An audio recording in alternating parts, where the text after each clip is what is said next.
There is a decision you made, or did not make, that still lives in you. You know the one. You do not need to search for it. It is already there. The moment you said yes, when you should have said no, or stayed silent when you should have spoken, or chose safety when something in you was screaming for more, you have replayed it. You have rewritten it. You have given yourself better words, better courage, a better ending, and then you have put it away, and it has come back. Regret is one of the most universal human experiences, and one of the least understood. We are told to let it go, to move on, to accept the past, and focus on the future.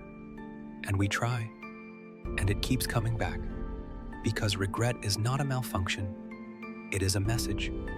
And until you understand what it is actually saying, you cannot make peace with it.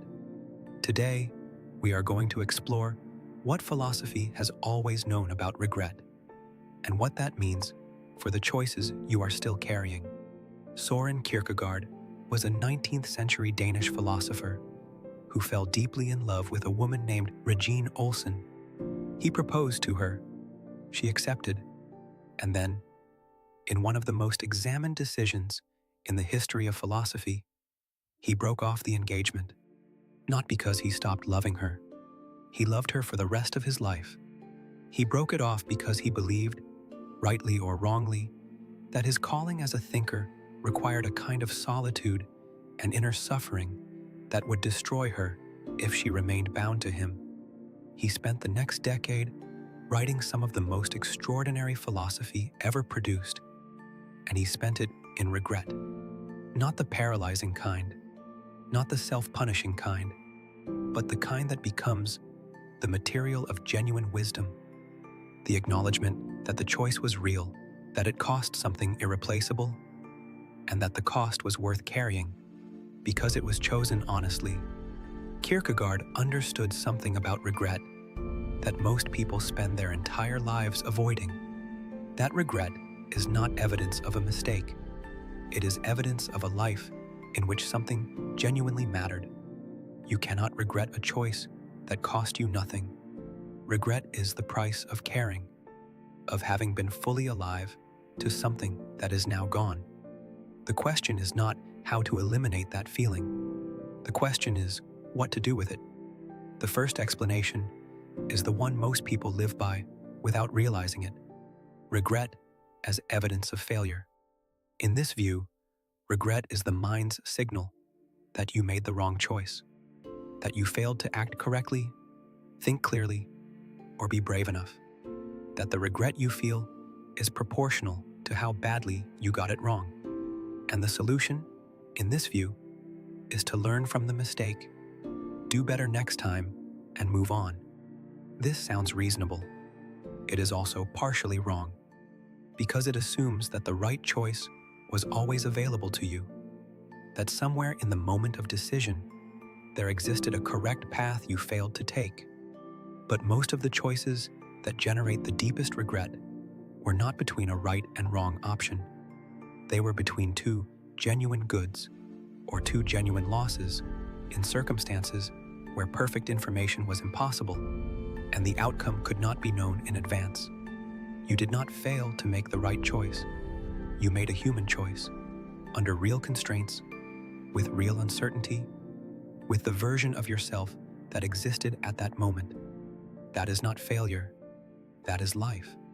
The second explanation comes from Jean-Paul Sartre. Regret as the cost of freedom. Sartre argued that human beings are condemned to be free, that we cannot escape the responsibility of choice. Every choice closes off other possibilities forever. To choose one life is to unchoose 1,000 others.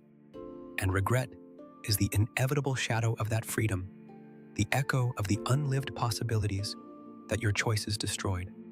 In Sartre's view, regret is not pathological. It is philosophical honesty, the acknowledgement that your choices were real, that they mattered, that you were genuinely free and genuinely responsible for the life that resulted. To feel no regret is not wisdom, It is either numbness or self-deception. Regret is the shadow that proves the light of genuine choice was real. The third explanation, and the most useful, comes from the Stoics. Regret as misplaced attention. Not because the past does not matter, but because the past is the one thing over which you have absolutely zero control, and to pour your energy and attention into something you cannot change, while the present moment, where your actual power lives, goes unattended, is the one form of suffering that serves no purpose at all. Regret always arrives with a story, the story of what you should have done, the story of who you would have been if you had made the other choice, the story of the life that exists somewhere in the space of possibility, the relationship that could have flourished, the path that could have been taken, the version of yourself that was braver, wiser, more certain. And it is very easy to mistake the story for the message, to believe that regret is telling you, you chose wrongly, you are less than you could have been, the life you are living is the inferior one. But this is not what regret is actually saying. Beneath the story, beneath the comparison, and the self-criticism, and the endless replay, regret is carrying something far more valuable. It is carrying information about what genuinely matters to you. Think about the things you most deeply regret, not the small regrets, the missed appointment, the unkind word, the embarrassing moment, the deep ones, the ones that still have weight years later. What do they have in common? They are almost always about love, about courage, about authenticity, about the moments when you were called to be fully yourself, to say the true thing, take the genuine risk, honor the relationship, and something stopped you. Fear, usually, or the need for approval, or the weight of other people's expectations, or simply the version of yourself that existed then, not yet equipped for what the moment was asking. Regret is not telling you that you failed. It is telling you what you value. It is pointing, sometimes painfully, sometimes devastatingly, at the things that matter most to you. And it keeps pointing until you acknowledge what it is showing you. The Danish philosopher Kierkegaard wrote that the most common form of despair is not being yourself, not the dramatic kind of despair, not crisis or breakdown, the quiet, ongoing despair of living at a slight remove from your own truest nature, of making the safe choice when the genuine one was available, of performing the acceptable version of yourself instead of inhabiting the real one. Regret is the feeling of that distance, the gap between who you were in that moment and who you most deeply are. And the reason it keeps returning is not because you cannot move on. It is because the gap it is pointing at has not yet been closed. Kierkegaard wrote a book called Either Or, one of the strangest and most profound philosophical texts ever produced. Its central argument is deceptively simple and permanently unsettling. Whatever you choose, you will regret it.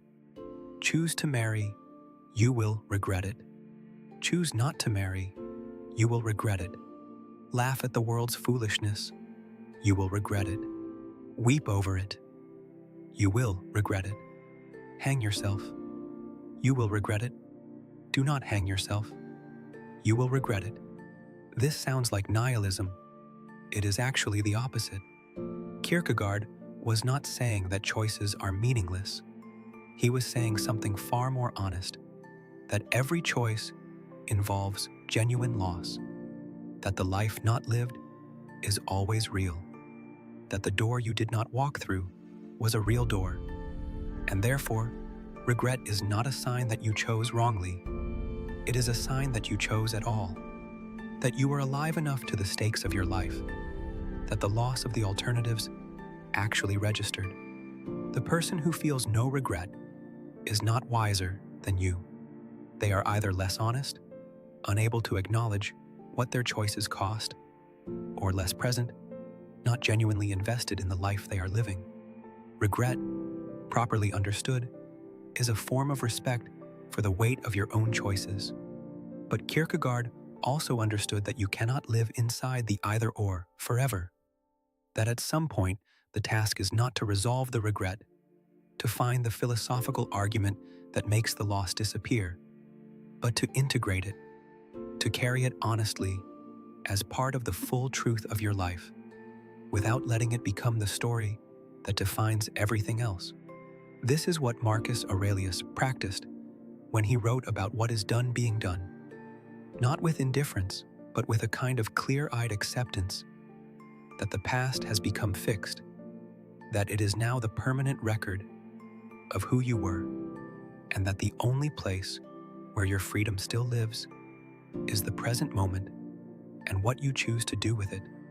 The Stoics made a distinction that most people in the grip of regret never make, the distinction between what is done and what is still possible.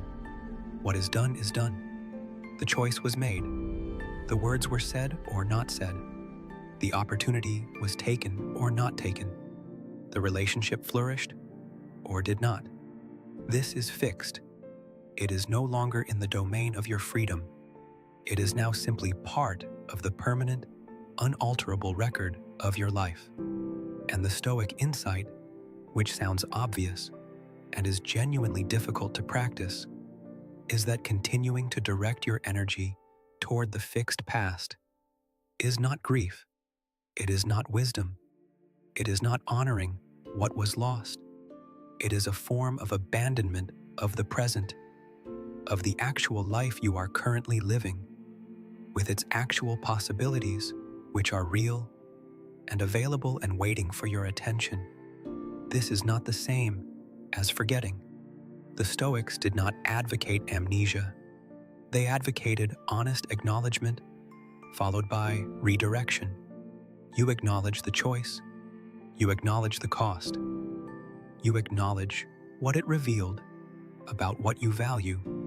And then, and this is the difficult part, you ask the only question that your freedom can actually answer. What do I do now? Not what should I have done? Not who would I have been? What do I do now? With what I know, with what I value, with the life that is actually in front of me. Because regret, when it is processed honestly, does not leave you empty. It leaves you with information about what you care about what you are willing to risk, about where the gap between who you are and who you most genuinely want to be still needs to be closed. The person who has sat with their deepest regrets and extracted their meaning is not the same person who had those regrets.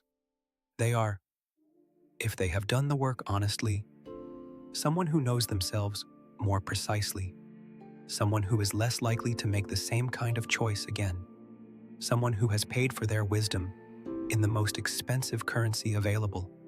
Regret well carried becomes the most honest map of your own values you will ever hold, not a map of your failures, a map of what matters to you, of what you are here for, of the choices that are still available right now, in the life you are actually living, to honor the things you know now that you most genuinely care about. You cannot undo what is done. This is not a tragedy. It is the condition of a life that was real, of choices that were genuine, of a person who was present enough to the weight of their own existence that the losses actually registered. The past is permanent, and that permanence is not a prison. It is the foundation, the fixed record of everything that shaped you into the person who is here right now, reading this, still alive to the question of what to do next. Kierkegaard regretted breaking his engagement for the rest of his life.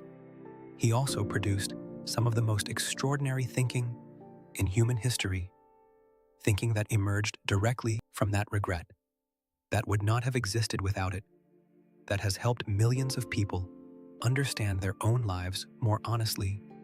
The regret did not diminish his life. Carried honestly, it deepened it. That is what regret, properly understood, is for. Not to punish you for the past, to point you toward what still matters in the present. If this kind of thinking matters to you, Quiet Thinker goes this deep every Friday. Subscribe so you do not miss the next exploration. I want to leave you with one question to sit with. What is the regret you are still carrying? And what is it telling you about what you most genuinely value?